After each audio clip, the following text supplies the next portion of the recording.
네, 다음 이슈로 넘어가겠습니다. 또 좀 황당한, 도대체 왜 이런 일이 또 법원에서 나올까 이런 일들이 나왔는데요. 이건 조금 시간이 됐긴 했지만 그 이재명 대표의 배우자 이제 김혜경 씨의 법인카드 유용 의혹과 관련해서 이제 수원지검에서 압수수색 영장을 이제 신청을 했는데, 이게 이제 수원지검에서 기각이 됐습니다. 이건 참 좀 굉장히 좀 이해하기 어려운, 굉장히 이례적인 어떤 영장 기각이라고 볼 수 있어서 저는 이거를 하나 또 이슈로 선정을 했는데, 제가 좀 여러 부분 조사를 해보고, 민주당 쪽 얘기도 좀 들어보고, 관련자들 얘기를 들어봤을 때는, 이재명, 부부 법화 의혹이라고 할 수 있죠. 얘기가 이미 많이 나왔죠. 소고기보다 샌드위치부터 시작해가지고, 탈모 샴푸도, 청담동 탈모 샴푸부터 시작해서 얘기들이 많이 나왔는데, 실제로 물론 지금 이재명의 그 수없이 많은 범죄, 이런 것도 범죄, 이거는 것도 당연하지만, 이 법화 사용 관련해서 여론이 굉장히 싸늘하다고 해요. 제가 이건 실제로 민주당 쪽에서 들은 얘기입니다. 물론 그 범죄 혐의 관련해서 당연한 거지만, 이 법화 유용 관련한 이런 의혹, 이거에 대해서 굉장히 일반 여론이 엄청 싸늘하다고 해요. 그럴 만도 한 게, 저도 이제 저도 공기업에서 조직 생활을 좀 했었지만, 꽤 오래 했지만, 예를 들어 감사가 들어오잖아요. 저도, 그러니까 당연히 이제 세금으로 이제 운영이 되는 공공기관에 있었던 사람인데, 감사를 받아봤습니다. 저도 이제 해외에 있을 때 감사를 받아보고 하면, 제일 먼저 저는 이제 미국에 있을 때 감사를 한번 받았는데, 우리 이제 저희는 이제 무역관이라고 하는데, 감사가 왔을 때 제일 먼저 내놓으라고 하는 게 법인카드 사용 내역입니다. 법인카드를 어떻게 썼는지. 이게 사실 어디든 감사의 제1순위예요. 왜냐하면, 이 법인카드 사용이라는 게 그 자체로 이제 세금인데, 이 신용카드라는 게 어떻게 보면 현금을 사용한다든지 이런 것보다 그냥 법인카드를 너무나 죄책감 없이 쓰기가 굉장히 쉽다는 거죠. 그러니까 유혹에 넘어가기 쉬운 거예요. 그러니까 횡령, 배임 이런 걸 떠나서 그냥 세금 도둑인데, 쉽게 얘기해서 우리가 월급 루팡이다 이런 얘기 많이 하잖아요. 그럼 세금 루팡이나 마찬가지인 거지. 그냥 세금 도둑이에요. 횡령 배임까지 갈 것도 없어요. 법인카드를 엉뚱한 데 쓰는 건 이제 도둑질인데, 이런 유혹에 굉장히 넘어가기 쉬운 게 이제 법인카드라는 거죠. 업무용으로 쓰는 건 문제가 없습니다. 업무용으로는 당연히, 업무용을 쓰라고 준 거니까. 그건 문제가 없는데, 이게 이제 시간대나 장소나 이런 거를 다 고려해 보면 굉장히 이게 사적으로 쓴 건지 공적으로 쓴 건지 애매하단 말이에요. 그래서 감사가 들어오면 무조건 털어보는 게 법인카드 사용 내역입니다. 그래서 우리 일반 국민들도 저뿐만 아니라 이 법인카드를 잘못 썼다가는 큰일 난다. 이거에 대해서 너무나 잘 알고 있어요. 법카를 함부로 쓰면 안 된다. 그렇기 때문에 기타 이재명이 어떤 공무원으로서 잘못했던 일들, 이것도 이거지만, 일반 국민들이 보기에 너무나 잘 인식하고 있는 이 법인카드, 이 세금 도둑, 이 세금 절도 행위에 대해서 굉장히 일반 여론이 싸늘하다. 그래서 이게 우리가 이 사건에 대해서도 굉장히 주목을 해야 된다. 그 얘기들이 실제로 민주당 측에서도 나오고 있습니다. 내용은 너무나 잘 아실 거예요. 너무 이제 언론에 많이 나왔기 때문에 기간이 한 2018년도에서 2021년 한 3년 정도 되는데, 이때 이제 경기도청 별정지 5급 공무원 이제 배모 씨죠. 배모 씨를 시켜서, 이제 김혜경 씨가 배모 씨를 시켜서 각종 소고기, 샌드위치 이런 식사 비용, 아침에 먹을 것들, 초밥 이런 것들도 배달시키고 직접 사오고 이제 했다는 거고, 이것도 언론에 많이 나왔지만, 생활용품들이죠.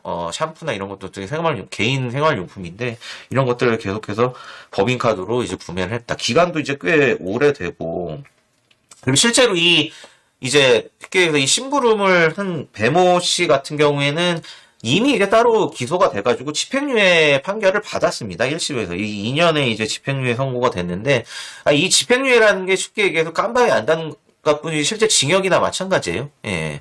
징역형이나 마찬가지 때문에 징역 2년의 형을 받은 건데 이게 굉장히 센 거거든요.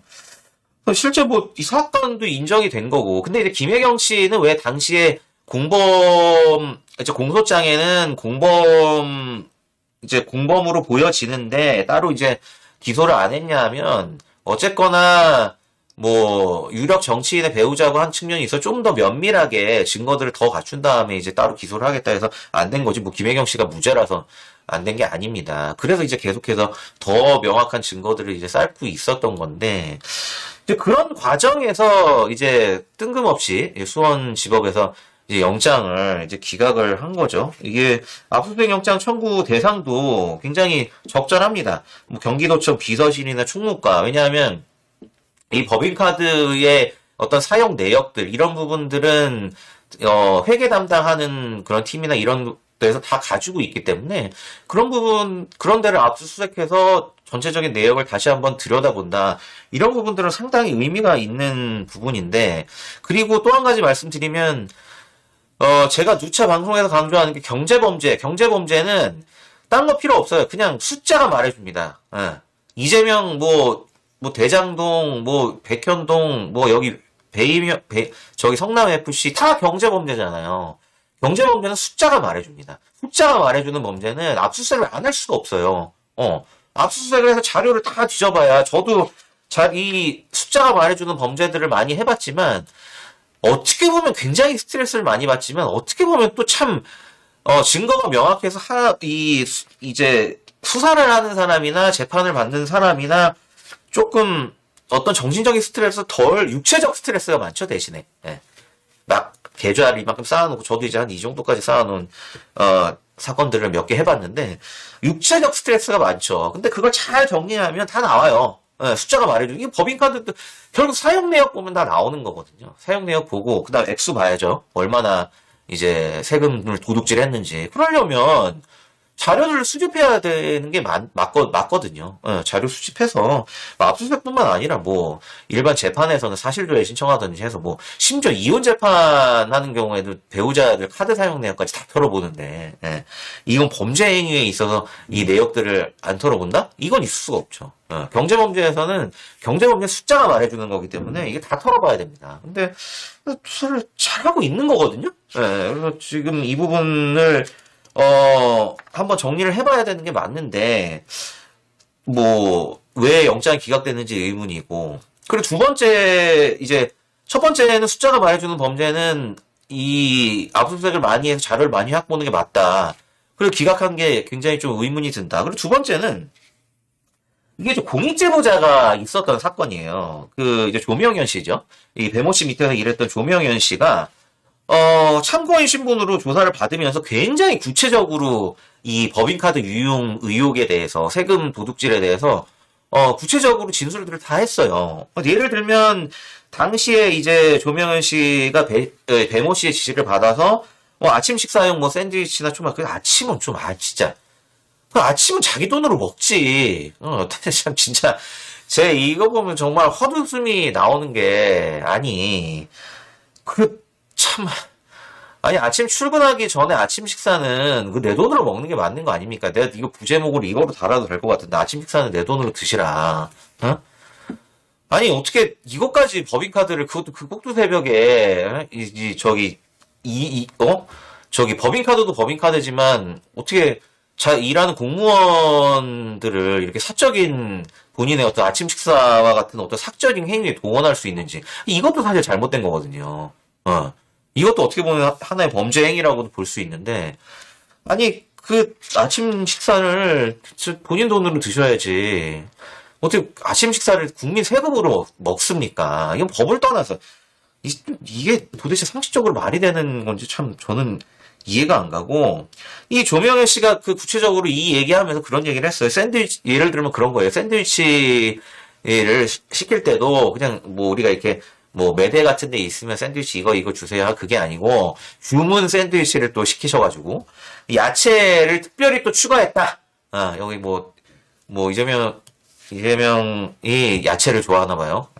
베지테리안인지는 잘 모르겠지만 야채를 특별히 또 추가해가지고 자기가 이걸 사왔다. 이게 의미가 있는 게 왜냐하면 두루뭉실하게 뭐 내가 뭐 샌드위치 심부름했습니다. 했으면 그게 아니잖아요. 이 정도면 내가 어느 가게에 가서 어느 샌드위치를 주문하고 거기다가 특별 요청 여기에 샌드위치에다 야채 추가 이런 것까지 내가 다 기억한다는 거잖아요. 그러면 어느 정도 충분히 혐의가 소명이 됐다는 거거든요. 유창훈 판사도 최근에 이재명에 대한 구속영장 기각 그 결정문에서도 뇌물죄 어느 정도는 뭐 이제 소명이 된 부분이 있다 얘기한 부분이 있잖아요. 위중교사 관련해서 이게 바로 소명이라는 게 이 정도거든. 이 정도. 공익제보자가 굉장히 구체적인 진술을 했다. 이 정도면 굉장히 어떻게 보면 혐의점이 소명이 된 겁니다. 그리고 중요한 거는 압수수색하고 구속영장은 어떤 소명의 정도가 굉장히 달라요. 압수수색은 사람을 가두는 게 아니잖아요. 인신을 구속하는, 인신의 자유를 침해하는 그런 측면이 아니기 때문에 이 정도로 구체적으로 소명이 됐다면 통상적으로 압수수색은 영장은 거의 다 발부가 됩니다. 뭐 예를 들어서 심지어 그런 거예요. 이제 극단적인 예를 들어 설명을 드리면, 예를 들어 누가 이제 무고죄로 내가 예를 들어 성범죄, 예를 들어 강제추행을 당했다. 뭐 예를 들어서 뭐 강제추행이 아니라 예를 들어 내가 이제 하지도 않은 일, 뭐 성관계 장면을 뭐 찍었다든지 이런 걸로 고소를 했어. 있지도 않은 일을 고소를 했어요. 그래서 이제 수사기관에서 나와보라고 해요. 근데 그런 일은 전혀 없었어. 근데 수사기관에서 일단 그런 고소가 들어왔으니까 핸드폰 제출하라고 해요. 어차피 이거 본인이 직접 제출 안 하면 압수수색 영장 나오니까 그냥 임의라는 게 자발적으로 제출하고 가시라. 이 정도예요. 있지도 않은 일을 고소를 해도 예를 들어 그게 휴대폰 있고 관련된 범죄라면 고소를 해도 그냥 압수수색 영장 정도는 기본으로 나와요. 근데 심지어 구체적으로 혐의가 이렇게 소명이 됐는데, 구체적으로 이렇게 혐의가 소명이 됐고, 이 정도면, 통상적으로 이 정도 소명이면 구속영장까지도 나와야 할 사안인데, 자료들을 좀 압수하겠다는데, 이걸 못하게 한다? 이게 기각됐다? 이건 굉장히 좀 이례적이라는 거죠. 더군다나 공익제보자가, 특별히 어떤 이해관계가 없는 사람이 공익제보자잖아요. 예를 들어 정말 이재명을 싫어하는 사람이라든지, 이런 사람이라기보다, 그냥 심부름했던 이런 역할을 해서 어떻게 보면 내가 정말 당연히 공익이지. 세금 절도했으니까. 아니 세금 도둑이니까 내가 공익제보자로서 하겠다. 그리고 구체적인 진술까지 했는데 이게 기각이 됐다. 이것도 굉장히 이례적인 부분이라는 거죠. 이 부분도 사실 구속영장 기각에 굉장히 좀 어떻게 보면 좀 석연치 않은 부분이다. 이렇게 판단을 할 수가 있고, 마지막으로 석연치 않은 이유는 좀 전에 설명드렸던 그 내용입니다. 압수수색 영장은 압수수색 영장이 너무 쉽게 발부가 돼서 이걸 지금 사법적으로 좀 통제를 해야 된다, 이런 얘기들이 좀 나오고 있기는 해요. 최근 뉴스에서도 뭐 압수수색 영장 관련해서 뭐 신문 절차, 이제 구속영장처럼 신문 절차를 거쳐야 된다. 예를 들어 물건을 압수할 때도 그 당사자 얘기를 들어보는 절차를 거쳐야 되지 않냐, 이런 얘기들이 나올 정도로, 압수수색 영장이 굉장히 좀 남발되고 있다, 이런 우려가 나올 정도로 잘 발부되는 게 압수수색 영장인데, 왜 김혜영 씨의 법인카드 의혹 수사와 관련한 이 압수수색 영장이 이렇게 이례적으로, 통상적인 발부율을 제가 정확히 찾아보지는 않았지만 압수수색 영장 발부율은 90% 이상이라고 보시면 돼요. 이상인데, 이게 압수수색 영장이 좀 기각됐다. 굉장히 좀 뜬금없는 그런 기각 결정이 아닐 수가 없고, 특히 이제 수원지방검찰청에서 지금 최근에 서울중앙지법에서 구속영장 기각 이후에 조금 파이팅하면서 지금 대북송금 사건을 좀 수사를 보완하고 있고, 더군다나 이 버카이어까지 쥐고 있어서 굉장히 수원지검이 어떻게 보면 이재명에 대한 어떤 목줄을 쥐고 있다. 이런 상황에서 좀 어떻게 보면 치고 나가는 그런 의미로서 이 버카이어에 대한 압수수색 영장을 청구를 했는데 이게 기각이 됐고, 예. 결국에는 뭐, 김혜경 씨 버카 의혹이지만 이게 결국엔 이재명 버카 의혹이죠. 똑같은 겁니다. 예. 뭐, 같이 뭐, 두 부부가 같이 아침밥 시켜 드시고, 그 샴푸도 같이 쓰지 않았겠어요. 예. 탈모 샴푸인지 뭔지 뭐, 그런 생활용품, 집에서 쓰는 생활용품 아닙니까? 그러면 이거는 뭐 당연히 이제 이재명도 공범인 거고, 그 때문에, 이 부분에 대해서 어떻게 보면 수원지검에서 굉장히 칼을 겨누고 있었는데, 약간 좀 초반에 지금 수사에 큰 차질을 받게 됐다. 그래서, 이 수원지방법원의 이 기각 결정 굉장히 좀, 아쉬움이 남고요. 그래서, 물론 지금 어마어마한 그 이재명의 범죄 행위들, 이에 대해서 계속 언론에 나오고 있고, 또 주목도도 높고, 그런 상황이지만, 제가 요 이슈 서두에 말씀드렸듯이, 이 법인카드 유용 혐의, 범죄, 세금 도둑, 이것도 이제 굉장히 큰 이슈고, 제 주변에서 굉장히 이거를 안 좋게 보는 분들이 굉장히 좀 많습니다. 그래서 우리가, 이 부분도 우리가 주목해야 된다. 그래서 제가 오늘 이거를 하나 이슈로 가져왔고요. 앞으로, 아무래도 검찰이 보완 수사를 해서, 김혜경 씨까지 추가 기소를 할 거로 보여지는데, 이 부분에 대해서 좀 추이를 지켜보고, 저희 이제 멸콩, 또 우리 사법분 안녕하십니까? 제 코너에서도 좀 집중적으로 다뤄보도록 하겠습니다.